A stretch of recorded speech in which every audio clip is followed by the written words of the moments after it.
Do you see that in many people's eyes? I do.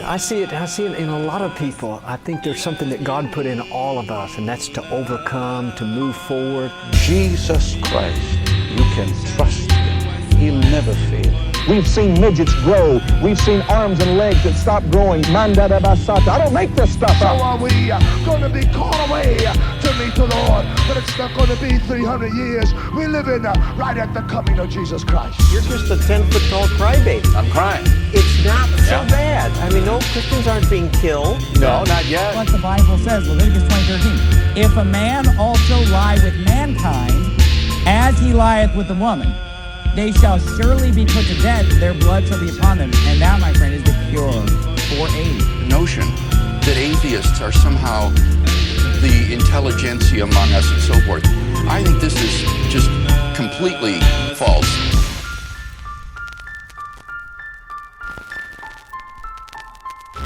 Hey everybody, welcome to the Age of Reason podcast. What's up, Nick?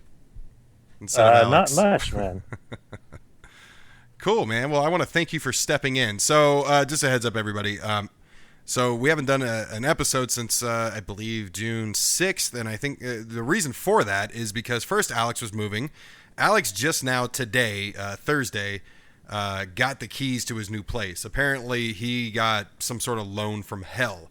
And he was couch surfing for a while, and so he was unable to make it today. So Nick decided to fill in for us. So thanks again.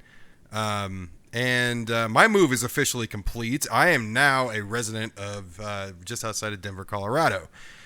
I am so happy to be out of Arizona. I have forgot how just beautiful the color green was after staring at brown for 8 fucking months. It's like getting out of prison.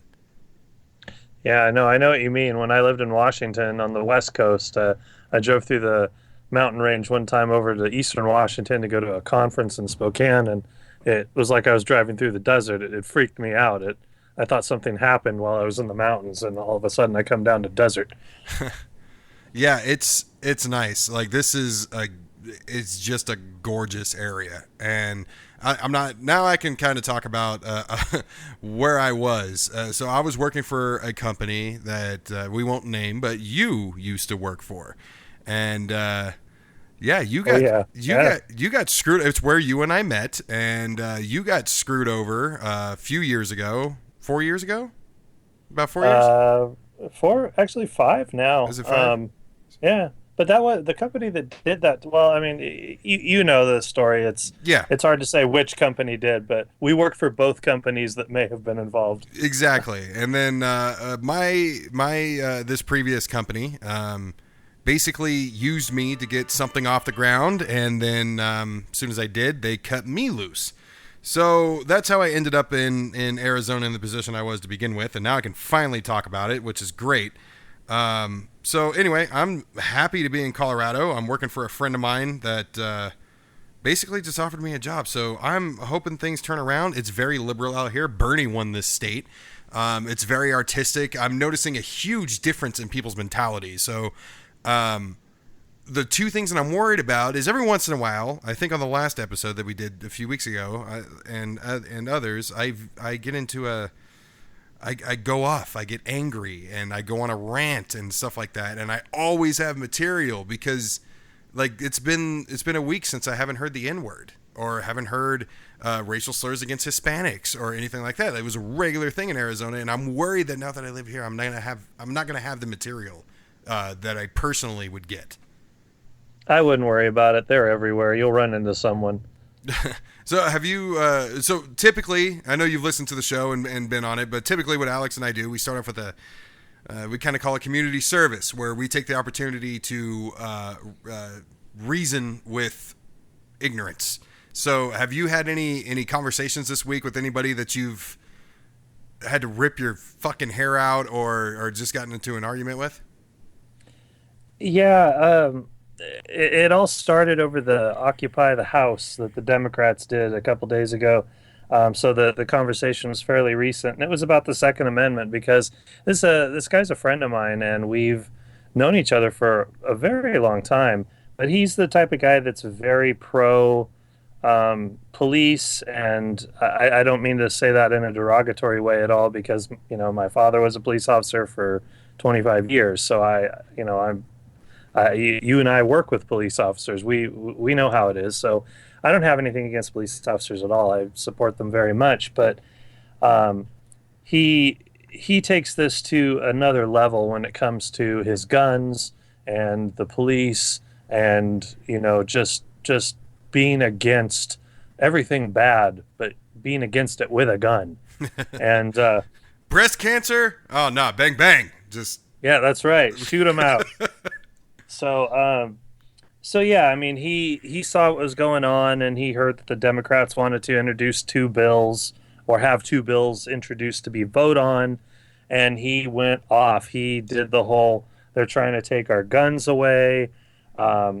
He almost sounded like this guy that called into C-SPAN during the whole Occupy thing that said Democrats are trying to take our guns and then let the Muslims come in and kill us all.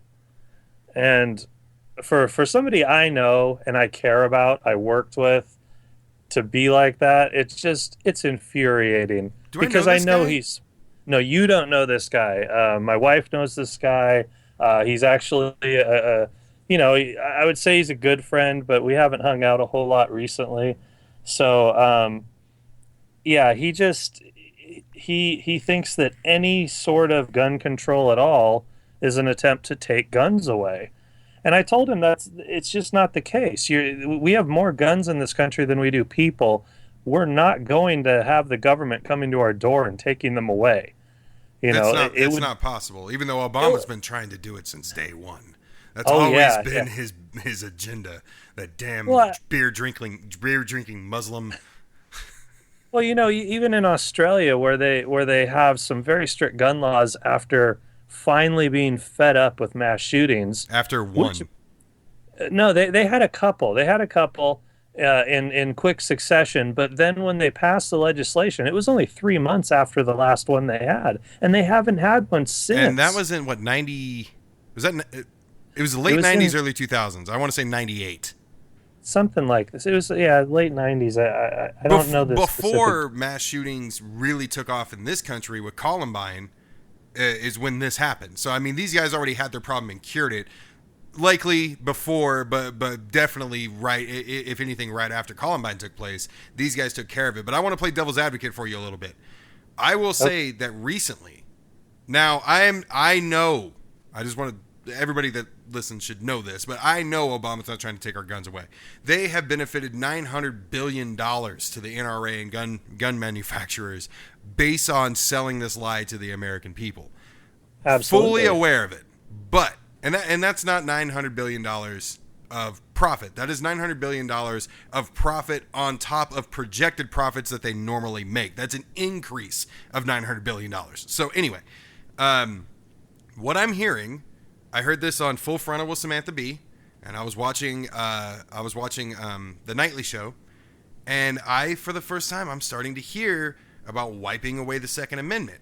And even Samantha Bee said, oh yeah, go out there and say Samantha Bee wants to wipe your Second Amendment away. Fuck you, that's exactly what I want to do. And that's a loose quote, but that was pretty much what she said and how she said it. Yeah. I can't really, honestly, I cannot say that I'm completely opposed to that. One thing that I will say is I've been a gun owner for the last 5 years. I've owned 2 pistols. I sold one a year ago, right before I moved to Arizona. And then just before I came here, I sold my other one. I am now gun free. And I have no reason for it anymore. I don't want it. And one of the things, I don't know if you ever heard this episode, but Alex and I have gotten in depth about how our journey from religion to atheism caused us to be anti-violence. And to me, this was kind of my final. This was me as Rose in Titanic throwing the diamond necklace into the water, that sort of thing. It was like my last thing that I had tying me to gun rights. That and your homosexual lover Jack, who's at the bottom of the ocean. That's right. I'm a big guy. There was no room on that fucking thing, on that raft. There was no fucking room. Anyway. Yeah, I remember Mythbusters actually proved that they both could have survived if Rose had tied her life preserver underneath the door instead of keeping it for herself. I'm glad Mythbusters is busting movie stuff based on stories that aren't even like who. David actually do an episode on that? I don't That's remember if it was a surprising. full episode. I think it was just a segment of an episode, but I don't know. It was interesting, and they did that from time to time. But back to the gun thing. Full disclosure: I own guns. I have been shooting guns since I was a young man. You worked in a gun store at a young age? I worked in a gun store, and you know what? Working in a gun store actually probably, it probably gave me more of my view on guns than anything else. Because to me, when I was growing up, my father, law enforcement, he taught me that a weapon is to be respected. A gun is, a handgun is designed to kill a person. An assault rifle is designed to kill a person. A hunting rifle is designed to hunt with. A shotgun is designed to shoot birds. Home Police security. also. Police also carry them. But overall, he told me to respect them. You never point them at anybody unless you intended to shoot them. You always keep them aimed down when you're at the range. All of that stuff. And when I worked at that gun store, it was amazing the amount of ignorant people that would come in and act like because they had a gun, they had some level of superiority over everyone else there. I mean, I had people draw their gun and point it at me fully loaded as a joke. Mm-hmm. And I did not find that funny at all. And that was because of the way I was raised. That you respect these instruments of destruction. That's what they are. Now, I'm not saying to get rid of the Second Amendment. I mean, in my heart of hearts, sure. Why not? Yeah, that's how I feel about it. It doesn't. It won't affect us. It won't kill us. Obama, Trump, none of them are going to come and just start, take over the country, martial first law. off, I mean, let's just point out that even if that's what we wanted to do, it doesn't matter because there's no way to get it done. We got enough. We have enough guns in this country for every infant up to the oldest person. And I've said it before. We have enough guns for people over the age of 21 to carry one in each hand and still have some left over. So I mean, we have enough firearms. It's not going to happen. And honestly, like for you listeners out there, because I'm sure every one of us have this conversation. Every one of us have this argument. And if we do, the one point that I would make to people that are Obama's taking our guns or whatever, or Hillary's going to take our guns, which Donald Trump has already started that rhetoric. He started it about a month ago. It was the first time I heard him say it. If you meet somebody that's under the impression that Hillary's going to come for our guns, all you need to do is just realize how much of a lie this already was. Because here's the big point that I like making to people. First off, again, FBI statistics. A good guy with a gun stops a bad guy with a gun 0.6% of the fucking time. That's not good. The other side of and that's FBI, that's not partisan, just the way it is. The other thing is these gun laws that we have now, this is what we're getting out of it. These shootings. So let's talk about the shooting. Florida. So I think we ended up with 49 dead and 51 or 53 injured. I think it was 104 people total. And this is the reality that we have. And not to mention, because this was the largest mass shooting, and people are bringing up Native American slaughter or something like that.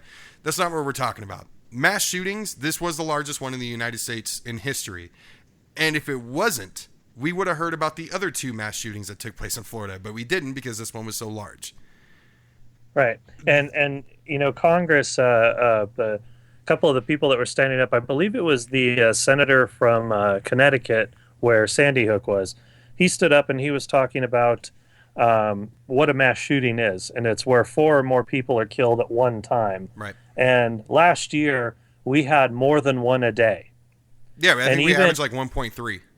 Yeah, if you look at the statistics, even since the Orlando shooting, in the 5 days after, we had 125 people killed in this country with firearms and 256 injured. But I mean, the idea that here, the bottom line to all this is, we're children. The American people act like children a lot of the time with a lot of these issues. But and politics and religion. With yeah, both. yeah, and no, absolutely. And this is one of those entitlements. They're entitled to it. They don't want it taken away, and they don't understand the reasoning behind it, the actual reasoning of what they want it for. They don't understand all these things, but because they have it, they don't want it taken away. And the interesting thing is that the statistics are showing that, especially like in the younger groups, the millennials and everything, less people are buying guns. About 75% of gun owners right now are male, and each of those men own about 8 guns. Right. So only it's the a same. third- It's the same thing with religion. They're not getting. They're getting smaller, but they're also getting louder, and that's kind. Right. It's kind of the same thing. But you started off by saying the idea that gets you. The idea that messes with me, and I can't take credit for this. I heard it from somebody. I can't remember who it was. I watched a lot of coverage over this when I had the opportunity to. But somebody said, "Why would we think that shooting up a LGBT nightclub would cause anybody to think differently about guns? Why are they important enough?" And here's why this makes sense. You know, I mean, that's my thing. I stick up for minorities, but when you think about it this way, we had dead children in Sandy Hook, in Newtown. That did not do anything. So in a sense, that is correct. When you look at the nightclub shooting, when you look at Aurora, Colorado, which is 40 minutes away from me now, when you look at Aurora, Colorado, when you look at Santa Barbara Community College shooting, when you look at the mall shootings, the church shooting, all that other shit, you look and you say, innocent people. Nobody's more innocent than children. And why would we over this? And fortunately, something did happen, which I'm going to let you take the lead on because you were kind of briefing me on it last night. But, I mean, if that wasn't enough, you know, I understand Columbine. We weren't having 1.4 mass shootings a day back then. It was that was the kickoff. That was a new thing. That was thought to be, you know, an exception, but it's not anymore. So why is that? You know, give me your hypothesis at least. You know, I'm not an expert in these things, of course, but I mean, with the limited psychology classes that I have taken, it would seem that these people are intensely frustrated with their lives. They're sad, perhaps lonely. They don't feel like they fit in, and they get so angry and so fed up that they want to leave. They want to be done, but they also want to take it out on other people. They want everyone in the world to hurt just as bad as they hurt. They want everybody to feel their pain when they go. And what about being remembered? What about making a name for yourself? You know, I don't know if that's part of it. Do any of these people seem that way? Like, the only person that may have rubbed me that way, and I forget his name, is the Aurora, Colorado shooting, the Dark Knight shooting. That guy made me think he wanted to go down for something. Yeah. But I mean, there's few exceptions, and actually, the other white kid, the church shooting, possibly. Yeah, possibly. But I have no reason to believe that. It's a guess. I have no evidence for it. Yeah, I don't know. And I originally speculated on this Orlando shooting, especially when the stuff started coming out that the shooter had, and I won't use his name, the shooter went to that nightclub for years. Was on Grindr. And was on Grindr, and a couple people had said that they'd had dates with him. And yet he was extremely homophobic away from that nightclub and around his girlfriend and his family. Well, that just means he's a Republican. Yeah. Tap your foot, get caught in an airport. Exactly. No, but seriously, that seems to actually be something that happens. I've known homosexual people that when they were in the closet, they were extremely hostile to people that were gay, and they were extremely hostile to people that accused them or suspected them of being so, But then when they come out, they're fine and everything. But I think it's that fear of not living who you are, not allowing that to come out. Now, today I read an article that said that the FBI says that there's no evidence that the shooter had any relationships with any men, aside from a few men who said they went on a date with him. But what about his Grindr account? Did it disqualify that at all? Yeah, they seem to think that it was just, it wasn't that. Maybe he was doing 3 years worth of gay research on this one place that he was planning on shooting up. I highly doubt it. Yeah, it doesn't seem like that's. Well, I think to your point, like when you say when somebody's in the closet about anything, and they show a facade of hatred towards people that are like them behind closed doors, or if somebody accuses them of being whatever it is they don't want to be, they become hostile as well. And then they come out of the closet from whatever it is they're hiding, and they're fine. And I think that's mainly because they're showing vulnerability. It's hard to trust people, and this goes into the pride thing. I am not a fan of pride for almost anything that is what you are. I'm not for that. It draws line in the sand, but it's a vicious cycle. I understand why we have pride. I mean, there's a reason why we're not allowed. You and I aren't allowed to be. Well, you're Scottish, but there's a reason why you and I aren't allowed to be proud to be white. It's because as a whole, white people have never been oppressed. Now the Scottish were oppressed. I've seen Braveheart. I've seen Braveheart. I know you guys. I know certain Irish were major discrimination in this country in the early years, but we're not allowed to have pride because we've never been oppressed as a whole. And oppression builds pride in what you are, even though you had nothing to do with it. Now, speaking of being proud to be white, Donald Trump. So he's not white; he's orange. Yeah, I know. He wants to be white. He's as white as the pumpkin seeds in his fucking veins. Actually, the past couple days when he's been attacking Hillary and trying to appear more presidential, he has I want to say he's toned it down. His orange color has been actually toned down. It looks like he's approaching the color of a normal human being.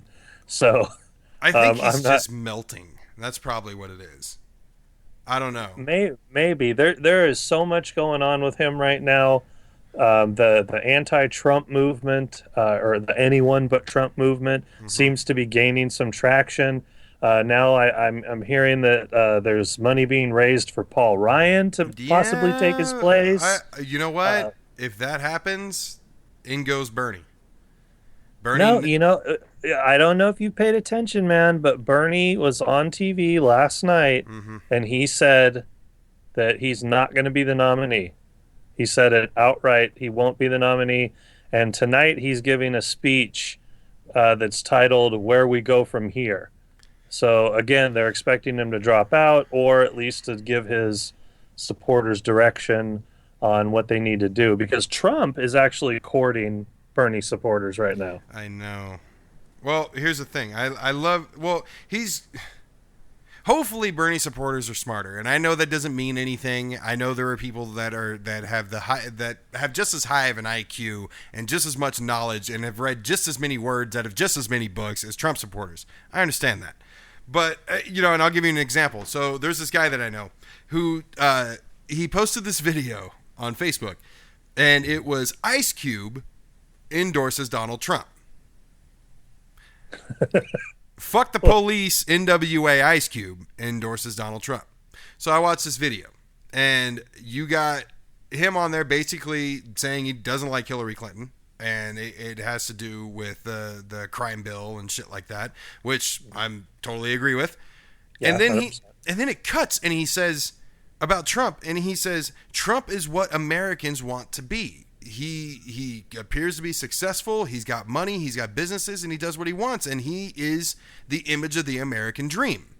That is true, whether we like Donald Trump or not. When Republicans try to sell you the American dream, it means really one thing: own a business. That's all the American dream is. It's actually an American nightmare because we can't all own fucking businesses. Anyway, after that, he talks about how how racist Trump is, how terrible he is, all this other shit. So this guy posts this video, and so I pull one of those "I'm just gonna leave this here" comments, and it's the full fucking interview with Ice Cube where he tells his real feelings about Donald Trump. He didn't like Bernie, he didn't like Hillary, he didn't like Trump. He gave them all shit. He comments back and says, "Bro, I really don't care. Haven't you learned already? It doesn't matter to me. Trump 2016, that's who he believes is the guy." And I'm just like, I just showed you that you're being misled. I gave you proof, and you don't give a shit. Right. And the whole "I can stand on Fifth Avenue and shoot somebody and not lose any voters," it just keeps getting more and more true by the day. By the people I meet that do support Trump, it just keeps getting more and more true. I don't understand how you, like, being ignorant is fine. I am ignorant when it comes to many things, but I'm not proud of it. I'm not proud of being ignorant on any subject. I do not know. I don't know how to play a flute. I don't. I have very little knowledge. I know those are things on there. The holes probably represent notes and you blow through it. I don't know breathing techniques. I am ignorant when it comes to playing the flute. I'm not proud of it though. Like, I don't understand why they wear their ignorance like a badge of fucking honor. I don't get it. Well, okay, but here's a different thing. Like, do you have any interest in playing the flute? Do you come from a long line of flute players that look down upon you and no, shame? But I don't come from a long line of politically interested family members either. No, but here's one of the problems I have with the ignorance of the day, and you and I have talked about this before, and particularly when it comes to the sciences. People don't want to invest the time in any of this stuff because it's not fun and it doesn't get their emotions going. God, it's so much fun. And the ignorance that we have, it bleeds over into everything else. Especially, I hate to be that old man shaking his fist because I'm not old, but I'll shake my fist. Get off my lawn. Yeah, social media is really, it's really starting to affect my feelings towards others, where they get their news. When you read a Facebook headline and then you just share it without reading it, I hate that. And then without looking it up. I've done that one time. I shared a post about something that had happened, and then within minutes of sharing it, I went through again and I looked it up to see if it was actually true, and it wasn't. Right. I was mortified. Yes. I was embarrassed because I don't do that. Right.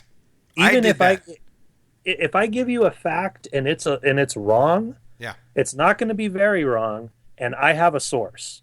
Right. So it's not as if I'm just spouting crap out, but that in that instance, I was ashamed that I had actually shared something with the few friends I have, and I know, and see, and we would be victims, because honestly, if you were to tell me something or share something with me, I'm not going to say, I'm going to go look into that. Like, typically, I'm not going to do that. I'm going to take your word for it. But I did that as well about a month or two ago.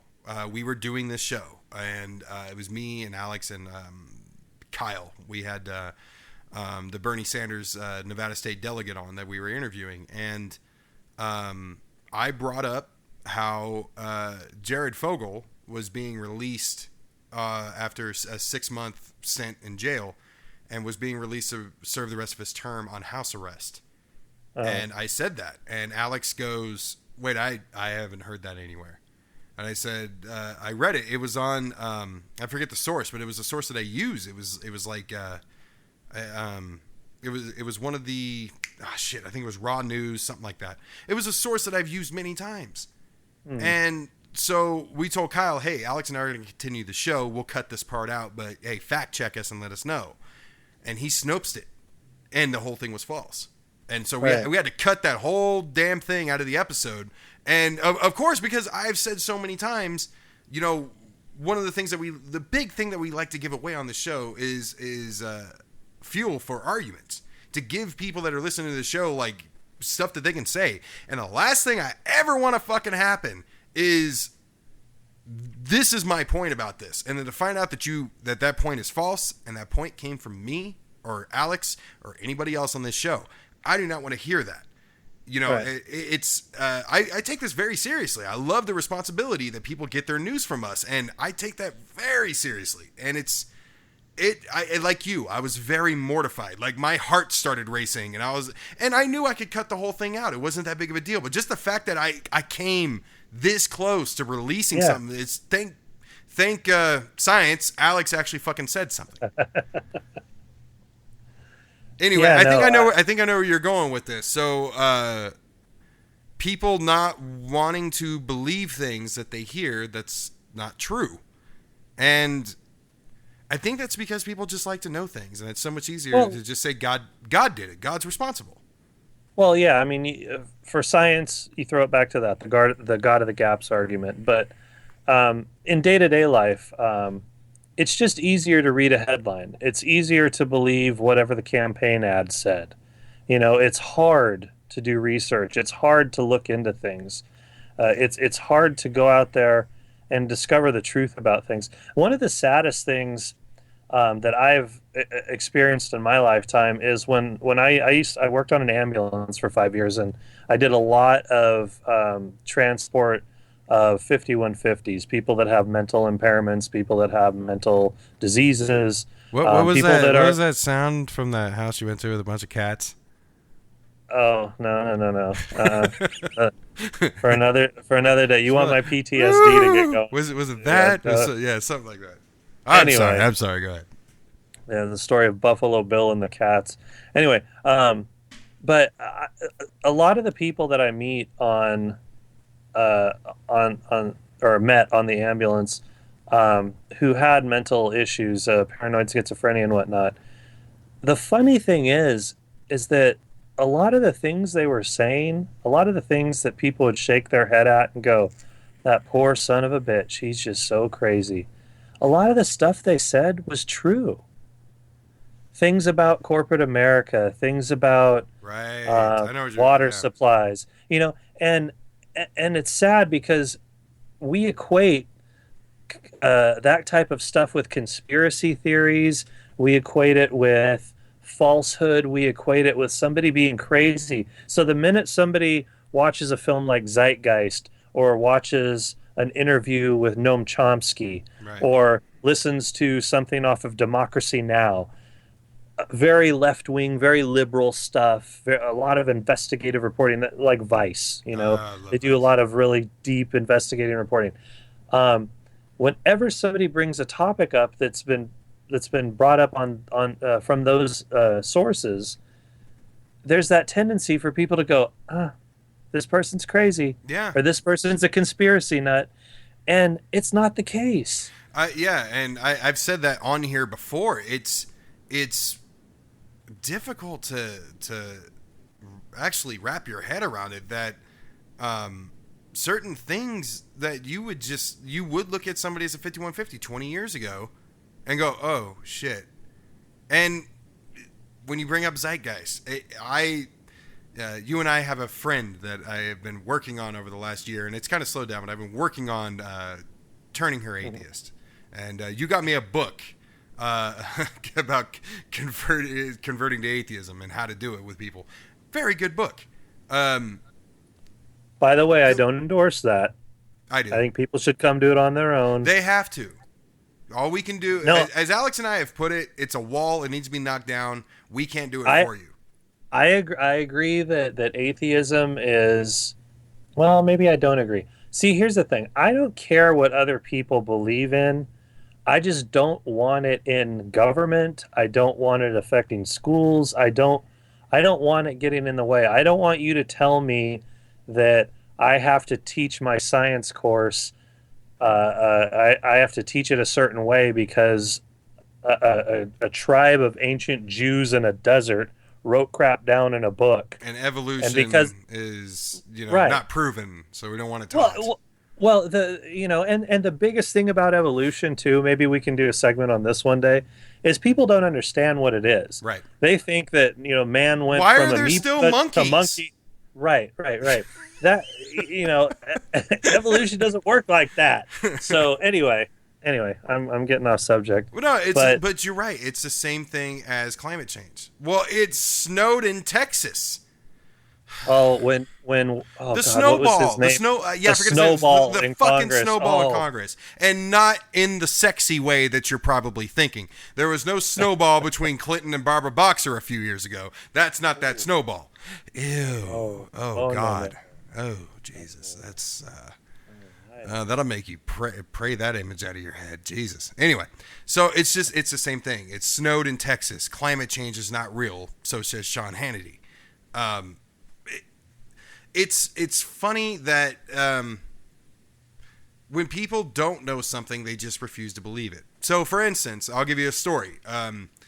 My mom listened to the episode that we had you on, and you talked about, and everybody, I don't remember what episode it is. This is going to be episode 28. I think it's probably 20. It was 2 ago. So it's probably 25 or 26, maybe 26. Nick told us that we've never touched anything in our entire lives. We still haven't touched anything. So everything that you feel, everything you think you've ever felt, and I'm not talking emotionally or figuratively, I'm talking physically. You've never touched anything in your life. Go back to episode 26 and listen to that. It's fascinating. Anyway, I explained the science of that to my mom, and I told her about it. And my mom's like, no. And you said during that episode to think that when you cried as a child and your mom held you, that was fake in a sense. You never actually, that's what she used. No, I held you as a baby. I held your sister when she was a child. I feel things. And I tried to explain it to her, and she told me that we have a resident genius in our family who's extremely intelligent. And she said she'd have to hear it from him. And what that tells me is that people, it's not necessarily about the information you give them. It's about who gives you that information. It may not all be about that, but maybe there's a little more weight to who you're willing to listen to. And that's got to be right, because I'll tell you what, John Oliver tells me something, I'm going to believe it. Just like I told you earlier, if you tell me anything, I'm going to believe you. I'm not going to, I likely won't fact check you. If I look into it, it's because I want to know more about it. But I did not go and fact check you when you told me that I've never touched anything in my life. I didn't have to. No. Yeah, but the bottom line behind all of this, and I think that you mentioned to me that this is the way your mom felt, and believe me, I've gotten this every time I've ever explained this. Most of the reactions I get when I explain that fact is, oh, cool, whatever. People dismiss it. And I don't know if it's because they're not interested or if because they just don't believe it and they want me to shut up. Fine, whatever. But then I get the other people who refuse to believe it. And I think that comes from a place of fear. It's changing their mindset about something. One of the most hated disciplines in the world, at least in my opinion, because I'm on a college campus a lot of the time now, and most of the students that I know hate philosophy. And that's because they have to think about things. They have to sit back and go, why? And the thing about that fact about never touching anything is it means that your sensations, all of the touching you've ever done, is an illusion. And it doesn't mean it doesn't mean that you should change your memories or whittle away and die inside because you can't ever physically touch something. It's just something to be more aware. See, for me, it's not even about being aware. Like, honestly, like that didn't change my mindset on things. Like, I didn't think, because we talked about my wife got pissed because I talked to go back and listen to the episode, you'll figure out what I talked about. My wife listened to it. She's like, how dare you? Anyway, the next time, sorry, woman, I'm going to do it again. The next time I was banging my wife, I didn't sit there and go, wait a minute, I'm not actually banging my wife right now. I'm kind of just moving in this weird motion. And for no reason, but it feels amazing. Like, I don't it didn't change my mindset on anything. It didn't make me think, oh, my mom never actually did hold me and mommy didn't love me. Like I never went through that. The weirdest thing that I had is I'm waiting for like hundreds of years from now when we're really, hopefully in a very highly intelligent society, that murder is going to be referred to as the unwilling arrangement of your own atoms into a horrible mess or something like that. Like that was the only thing I brainstormed about was, well, it was from George Carlin. Eventually, changing the condition or changing the name doesn't change the condition. Eventually, a rape victim will be referred to as an unwilling sperm recipient, like that sort of thing. So that was the only thing I brainstormed about, but it didn't change my mindset. It made me go, wow, what the fuck? That's insane. Crazy. Right. Awesome. No, and that's fine. That's fine. But I'll tell you this, the more I'm getting into science, I'm 3 years into this now. I've got a lot of classes under my belt. And they try to teach you basically problem solving skills. When you look at something, you can figure out how to do this or that or the other. But when you start looking at the world through these eyes, you start to see that, you see vector lines and momentum and why this car is moving and how come this is happening and why a mirage is a mirage, the refraction of the light and all that. All of these things, because you understand them, the world actually gets a lot cooler. It because it makes more sense now. You don't look down a hot road and go, oh, there's water down there. Oh, where'd the water go? You don't do that kind of stuff. And you don't sit there and go, why? Because you know why. And the fact that you know why is the cool part. Do you think it's the middle ground that sucks for people? So it's kind of like you say, why as Bill O'Reilly doesn't know, apparently, why the tides come in and the tides go out. Okay. He doesn't, apparently he has no idea why this happened, or at least at the time he didn't.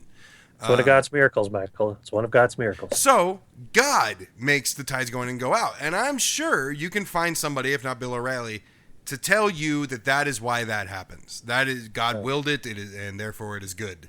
That whole thing. So whether or not how much faith has to do with it, regardless of that, somebody out there is just as sure that something that you are completely aware of scientifically of why something happens and why certain things are the way they are regarding any subject, somebody else is just as sure as you are that God is the reason for it, not knowing anything that you know about said subject. So do you think what it is once you get to the middle ground of holy shit, like this is, wait a minute, this is different. Maybe that's not, no. I got to go like Hillary to Obama during a debate. I got to go shroud myself in God's glory. Like I can't do that. And that friend of ours, it was funny. I would have to warm her up over the course of about 20 minutes. I'd have to get her talking, get her engaged, and set ground rules and shit like that. And she would start like walking away with me in a conversation. And she'd be like, oh, well, free will and God's plan don't really seem to make, oh my God, Jesus is like a mile behind me. I've left him. And then cue cartoon running sound. She just all the way fucking back to Jesus. She realized how far away she got from him, and she went sprinting back towards him.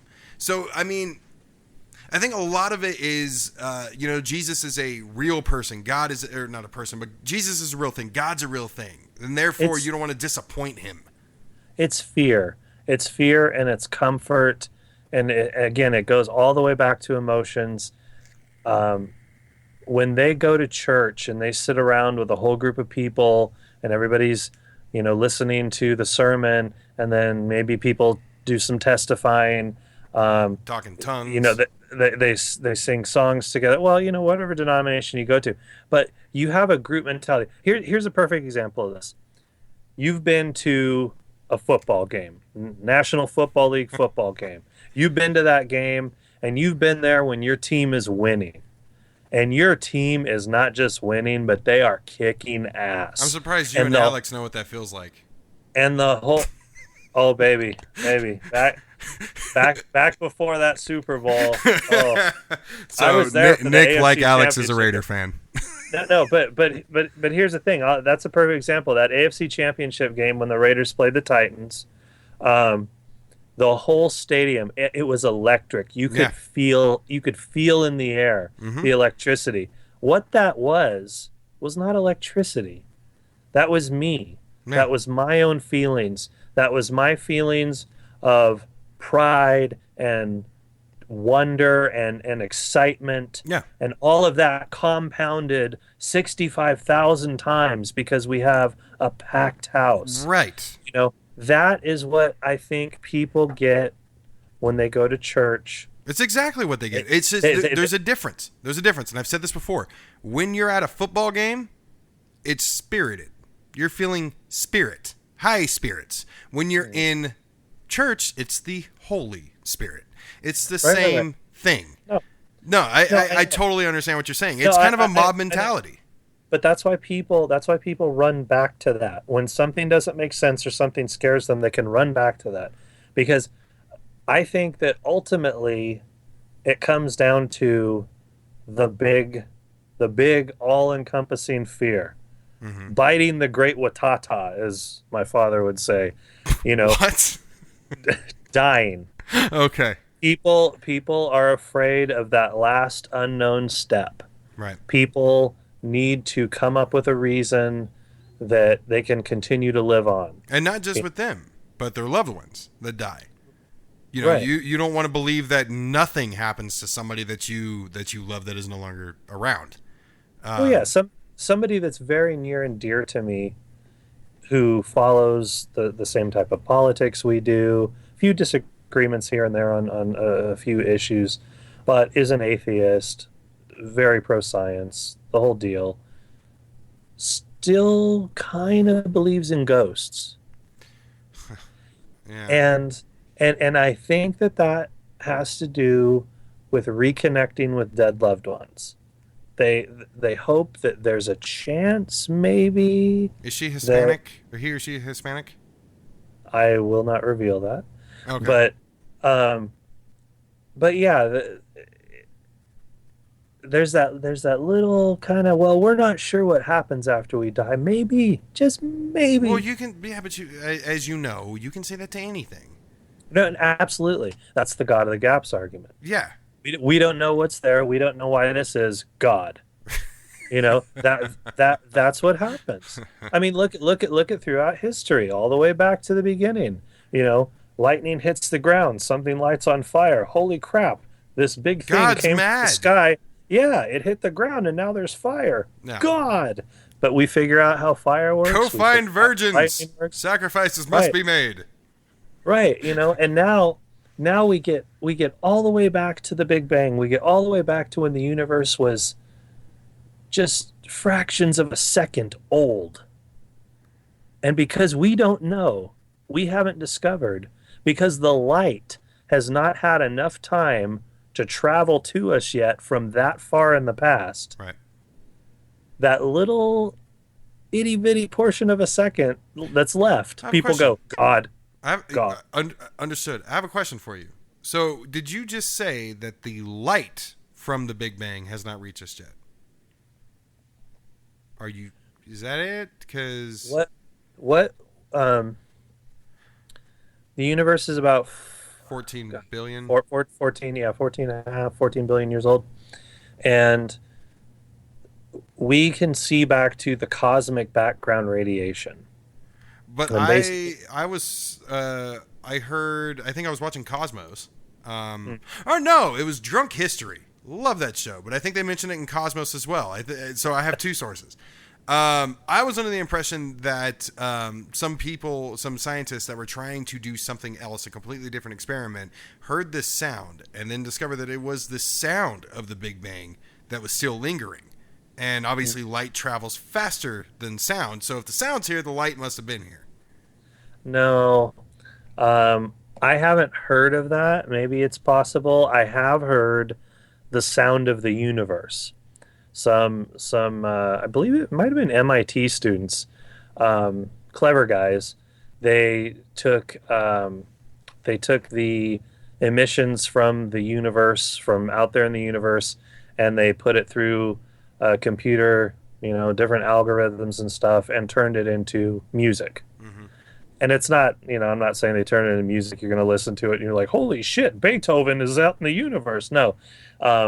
They just converted the different frequencies into sounds, and you can hear what the universe sounds like. And, you can go back and you can get the different frequencies of light from, certain objects. You could go all the way back to the cosmic background radiation, and you could get what it sounds like. Right. But that's an approximation, because of course it doesn't sound like anything, because it's all light waves. So, yeah, I was watching a TED Talk on SETI,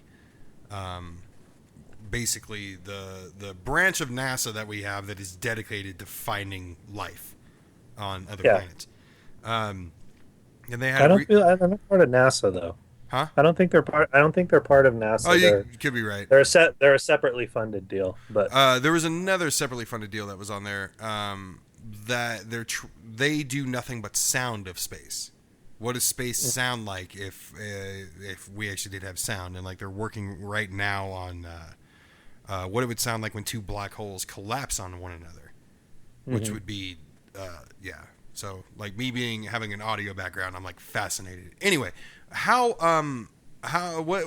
time is your recording at right now? How much time do we got left? Looks like we got about 10 minutes. 10 minutes. Let's close on some politics. So, okay. Well, because we've been riffing on each other, and honestly, what you and I just did is what Alex and I did on the very first episode. We just went off on, didn't really have topics. We just went off on each other. Well, because you brought up a TED Talk, let me throw this out there real quick. I did put down one science thing to mention to people because it's absolutely fascinating. It's absolutely wonderful. It shows you what human ingenuity can do and where we're going in the future. And this matters very much to me because I was born with a medical condition and I could greatly benefit from this in the future, as could, I'm sure, many listeners. If you go on YouTube, you can look up a TED Talk with Dr. Anthony Atala. He works at the Wake Forest Institute, and he is growing organs, human organs, in a laboratory. He's using cells from people. He's getting your own cells and using it to build an organ for you. Now, the research is pretty far along, but they're still not ready to, say, hey, Mike, here's a heart. They're not at that point yet, but they have put some of their laboratory grown bladders into some people, and they work perfect. They work perfectly fine. There's also video. When you look at the video, you can see they have a 3D printer that is printing a human kidney, an actual human. Yeah, it's really fascinating, and the really cool stuff: heart valves, livers, kidneys, and there's actually a video where they use an old inkjet printer, and they put their cellular goo, whatever they've come up with, into the goo. Right. They put that into the ink cartridge instead of ink, of course, and they use it to print out a rat heart. And when they print it out, the heart starts beating because the cells of the heart are very specialized, and they're specialized to do that particular thing. So when they actually laid heart cells out on this printer, you can see it start to squeeze. It's just completely fascinating. It's really awesome. So and I encourage people to check it out. The next time somebody needs any type of transplant, we should start the hashtag print or pray. See which one actually works. So that's fascinating. So closing on some politics here. Donald Trump. I just want to get him out of the way.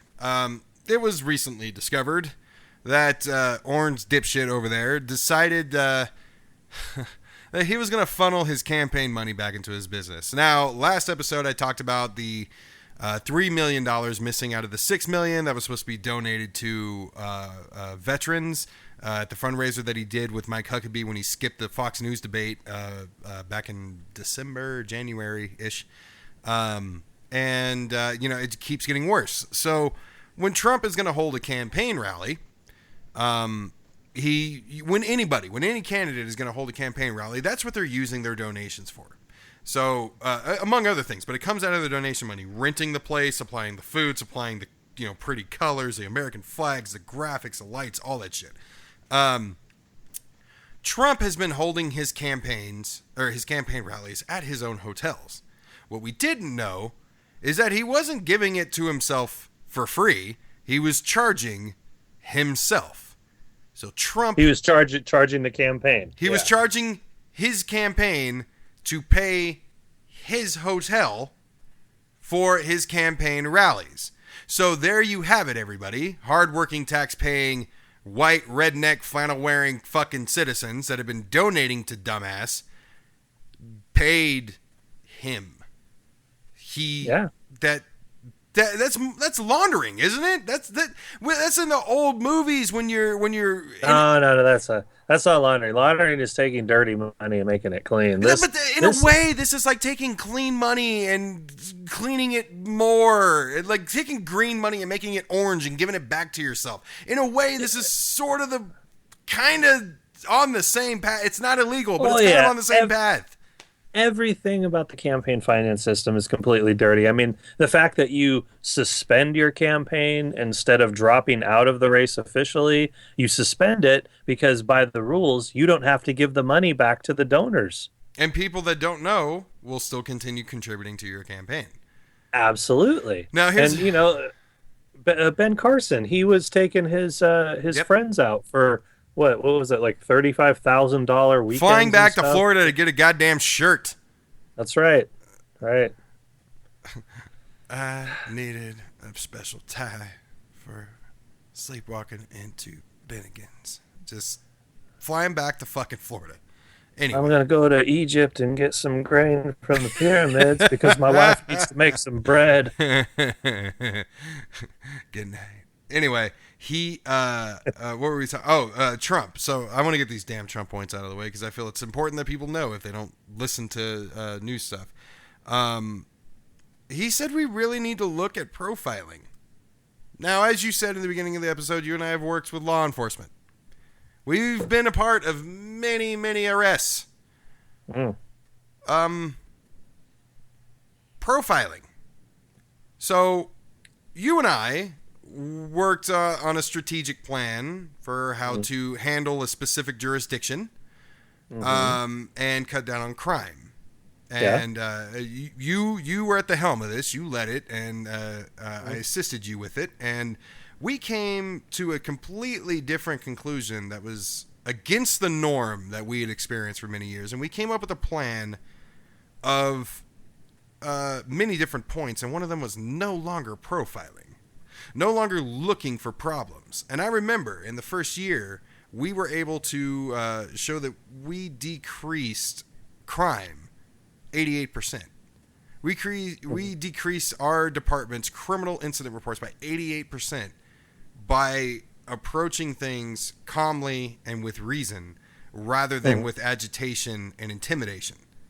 Oh, absolutely. Yeah. And now we got Donald Trump saying we really need to look at profiling. Why isn't anybody profiling Donald Trump? Why aren't his supporters profiling him as the person, the establishment that he really is? Everybody's like, oh, I like Trump because he's not part of the establishment. He's not part of the political establishment. When you talk about Zeitgeist, you do not need to know or have watched any of the 3 Zeitgeist movies that are out to know that politics is owned by corporations. It's no big fucking secret. So when you say somebody's not establishment because they're corporate, that makes no sense. Well, in a way, to defend the Trump supporter there, he's not a typical politician. He's outside of the Beltway. He's the leader of it. Right. He's the ultimate alpha male. Alex brought up a good point a few weeks ago. He talked about when Trump is bringing up how China's screwing us on trade. And Alex is like, he's right. But you want to know how he knows that? Because he's screwing us on trade. Because all of his fucking shit is made in China and Mexico. He is aware of how we're getting screwed because he's screwing us with his companies. And this is the thing. You can look all this stuff up. But the problem is all we can do is say it. We can't force you to fact check us. Although I encourage it wholeheartedly. Right. Absolutely. Man.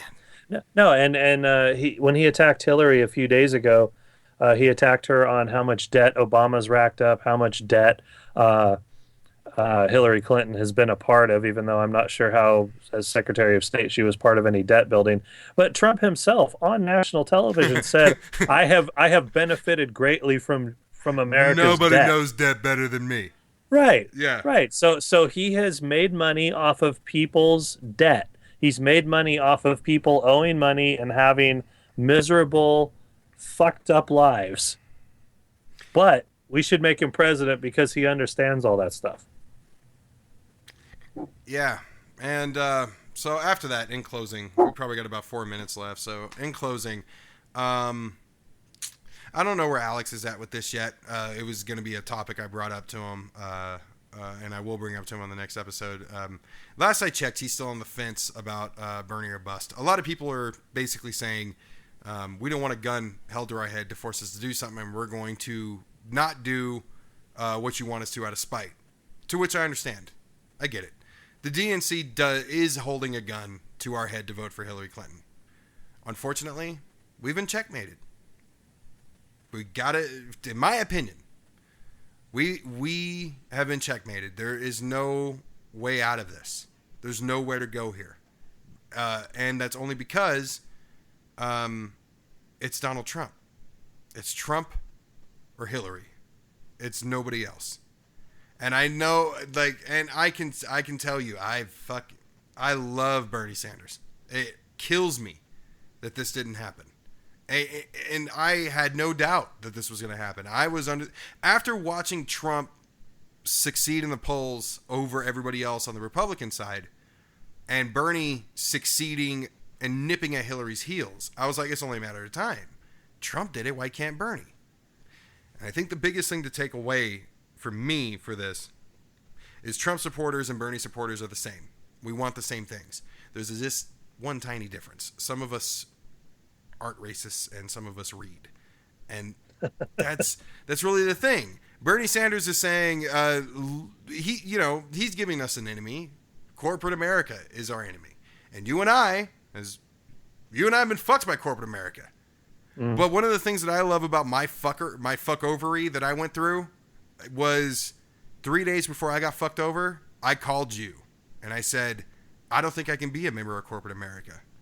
I just sat through one of the coolest weeks I ever had in Chicago, had the most fun I'd ever, one of the funnest times I ever had. But when I wasn't having fun, I had to listen to corporate America talk about the people that I care about like numbers and brag about how we cut benefits for them in order to just build faith with our clients. Right. And that's one of my proudest moments, that I called and said that to you 3 days before I got fucked over. That I didn't do it afterwards. And that's why Bernie Sanders meant so much to me. That's why I loved it so much. I completely agree with you. I have been very encouraged, and I have been very happy with a lot of the movements that have come around in the past 5-6 years. The Occupy movement, Occupy Wall Street. I was loving that. I was hoping that they would keep it going, but ultimately no, they didn't. And I'm afraid that the same thing is happening with Bernie. I love Bernie Sanders. I did vote for him in the primary. I wish he would be the Democratic nominee. But I will not give this country over to Trump. Right. I know that he doesn't hold all the power as the president, but he will be basically to fuck some shit up. Yeah, he's basically America's hood ornament.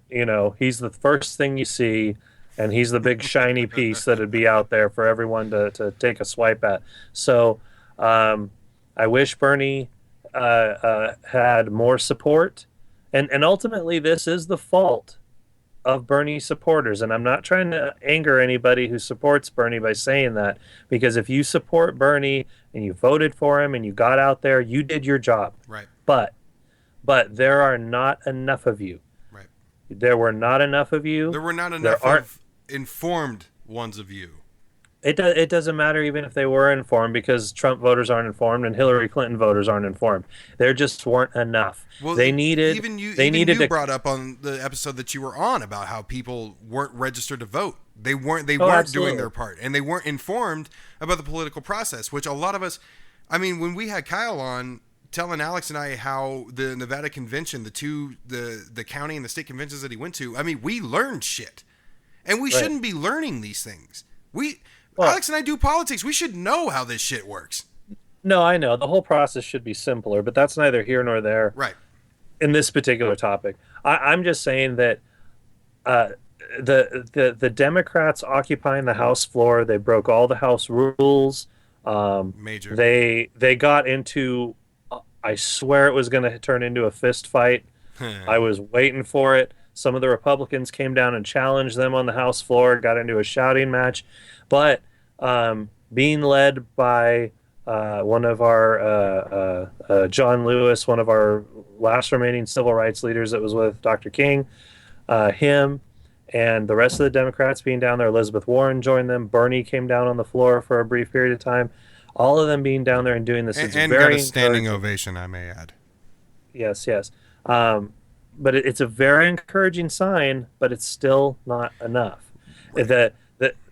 The midterm elections is where this is going to matter, and I don't see the Bernie supporters showing up for the midterms. And that's the thing. You know, this is a drawback that we're going to hopefully end up with Hillary Clinton, because the alternative, and I can't stand Hillary. I've said before, Hillary, not Benghazi, not Libya, not her fucking emails, Hillary herself, and the way she treated the newest members of the Democratic Party, lost my vote. Not lost my vote because I'm having to do it with a gun to my head, but lost my support for Hillary. Even though I'm voting for Hillary, I'm not supporting her. I can't. I'm not going to bullshit myself. I'm not going to sit here and tell somebody Hillary's great at something that she's not. As you and I have talked before, socially, that's why I'm voting for Hillary. Yeah. Social policies, Supreme Court justice nominations. But what I will say is this, in regards to Bernie Sanders, and we'll have to close because we're hitting time here. I wrote an article on this. You can look it up on aorpodcast.com. And it's called Vision 2020. And the main point of that was we were not ready for Bernie Sanders.